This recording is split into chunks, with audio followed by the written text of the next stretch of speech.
Hello, welcome back to We the People Politics. Today is a very special day, Independence Day, and since we are only 4 months away from the election, we will be making our first official prediction based on my own personal interpretations of polling data and recent and current events. There isn't much more to say, so let's get predicting. Instead of starting with the safe states like we usually do, we will go through every single state, starting with Alaska, where Trump won by 10% in 2020. Seeing as he would only need a 2 point increase or more to make it safe, which I believe is more than likely, we will say that he takes it by a safe margin. A safe state is determined by a margin of 12 percentage points or more. Moving on to Hawaii, there has been speculation that it could be a lot closer this time around due to Biden's unpopular response to the Maui wildfires. And while I agree, I strongly doubt it will shift right by a 17-point margin, which is what would be required to make it likely. So we will say that it is still easily safe for Biden. Moving to the West Coast, Biden easily wins California by a safe margin, no questions asked. However, Oregon and Washington are definitely closer. Biden won Oregon by 16% in 2020. However, with the close governor's race in 2022, that and the Senate race shifting right, Portland electing a tough on crime district attorney, the Greater Idaho movement gaining traction, and the nation as a whole shifting right, I think that Oregon will become likely Biden. A likely state is determined by a margin of 5 to 12 percentage points.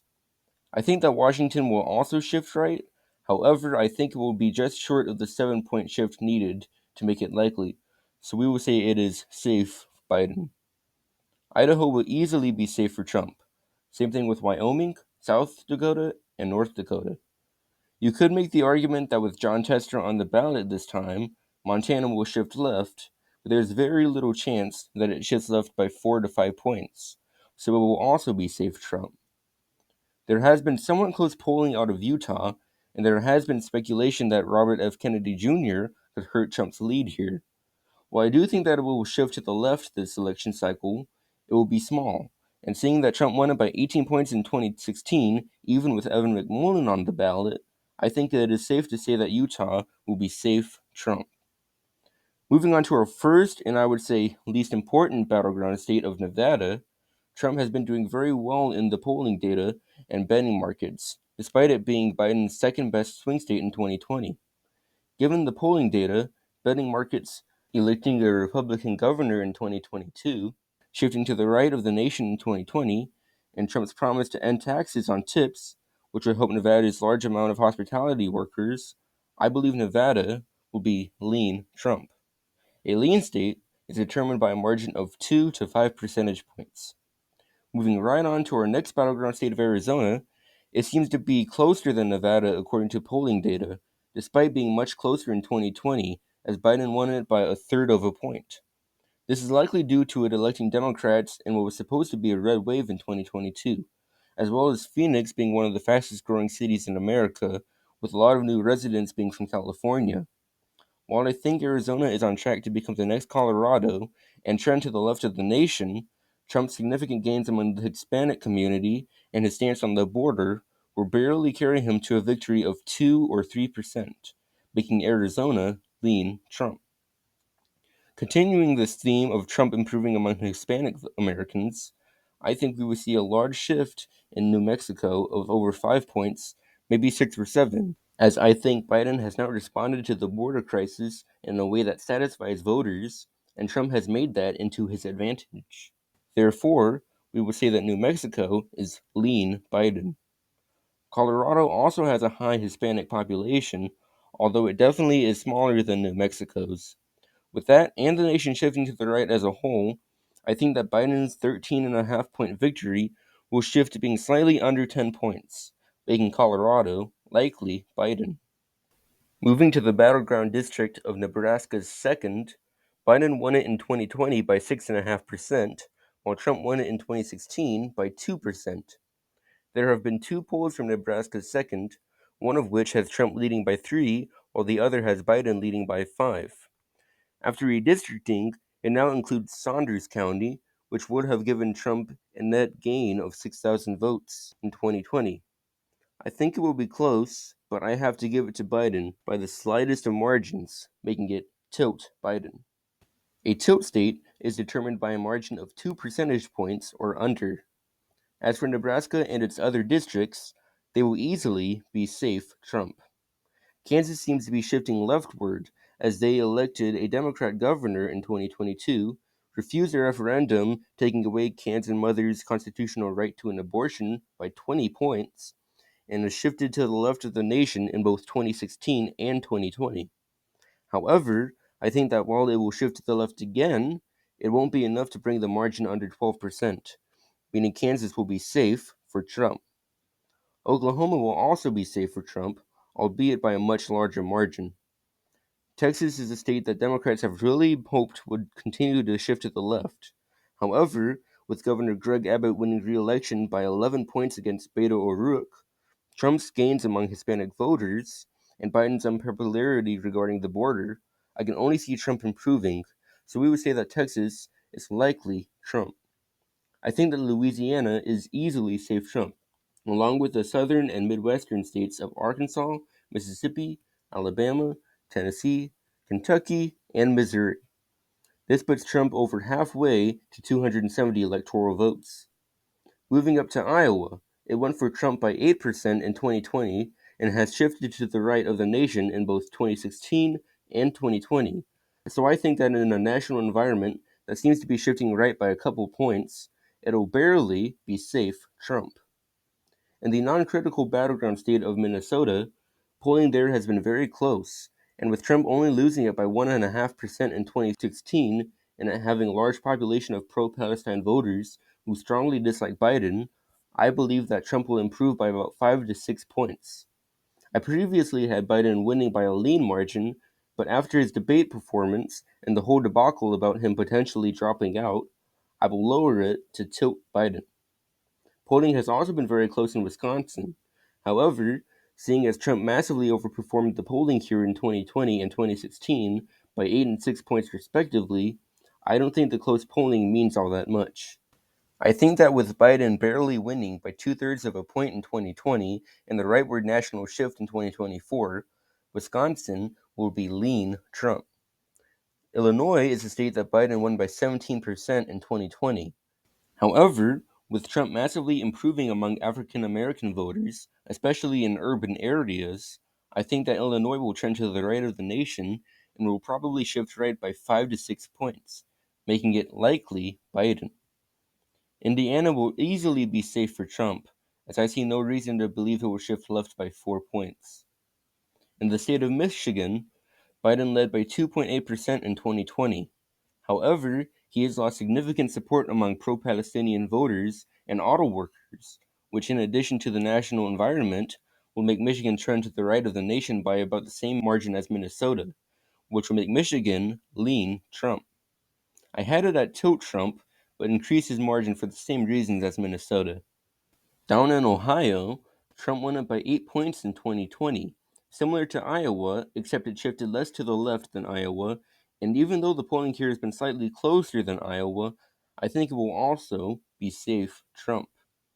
Moving down to Trump's home state of Florida, he won it by 3.5 points in 2020, and due to it trending right, especially during the midterms, I think that it will easily be likely Trump. Georgia was the closest state in the 2020 election, as Biden won it by only 0.2%, and Trump has been polling very well there. I think that he could possibly bring it back to a 5 point lead. However, with the growth of Atlanta, I don't think I can say that just yet. So we will say that it is lean Trump. South Carolina was decided by a likely margin of 11 and 2/3% in 2020. However, I definitely see Trump improving here, especially with his growing African American voter support. So we will say that it is safe Trump. Trump won North Carolina by 1.3% in 2020, and I definitely think that he wins it again. The only thing that could stop him from reaching 5% would be the growth in Charlotte, but I think that with his improvements among African American voters and Biden's poor debate performance, he will just barely get over 5%, making it likely Trump. People have speculated that Virginia could be very close, as Trump barely leads the DDHQ average, Real Clear Politics considers it a toss-up. It has favorable demographics for Trump, and the three most recent polls were ties. I see Virginia shifting to the right of the nation by enough to make it lean Biden by around 3 or 4 points. West Virginia is safe for Trump. Anybody who says otherwise is not right in the head. Same thing with Maryland and Washington, D.C., which will easily be safe for Biden, no ands, ifs, or buts about it. Pennsylvania is a much different story, however.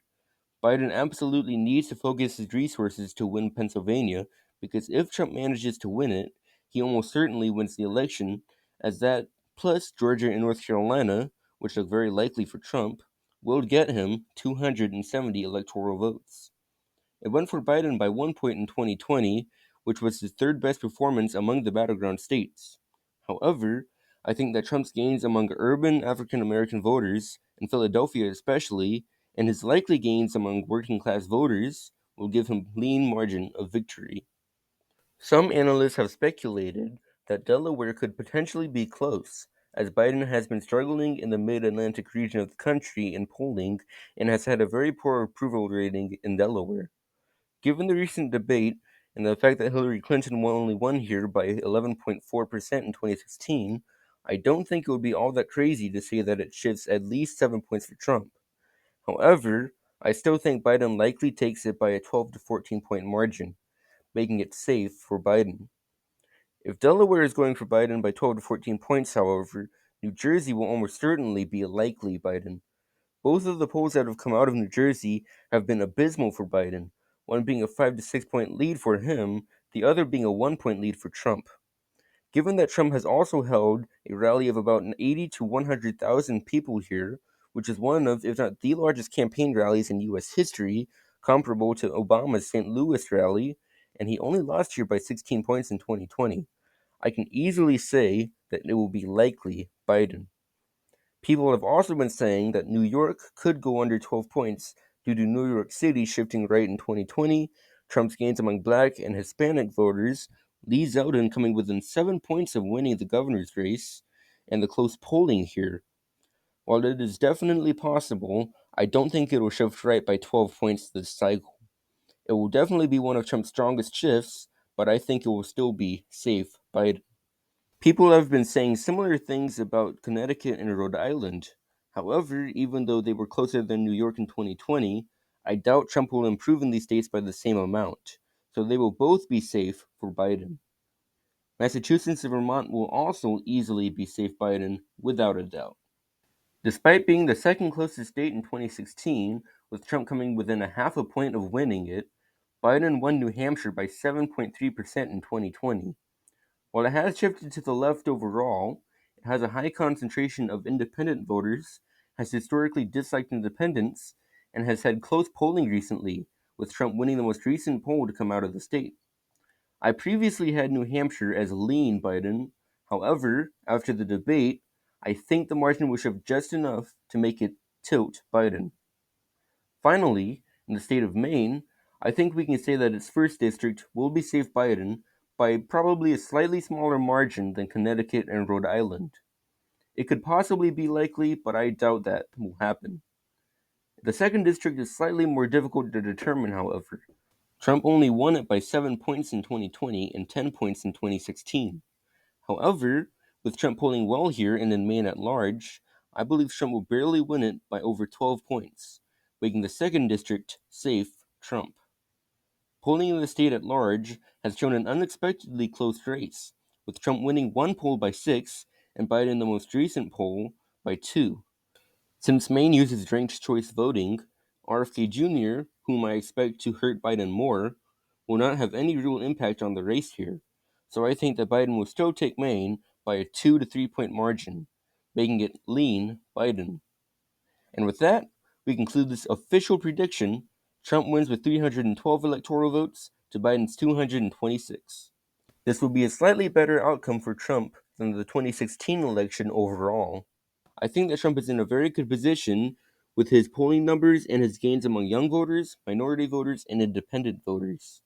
This map is also a result of Biden's unpopular 3.5 years as president, a global right-wing populist shift, especially in Europe and Canada, and Biden's poor debate performance and the subsequent calls from Democrats for him to drop out. If the national environment continues to shift in Trump's favor, I think we could see Maine and Virginia become tilt Biden and Nebraska's 2nd District become tilt Trump.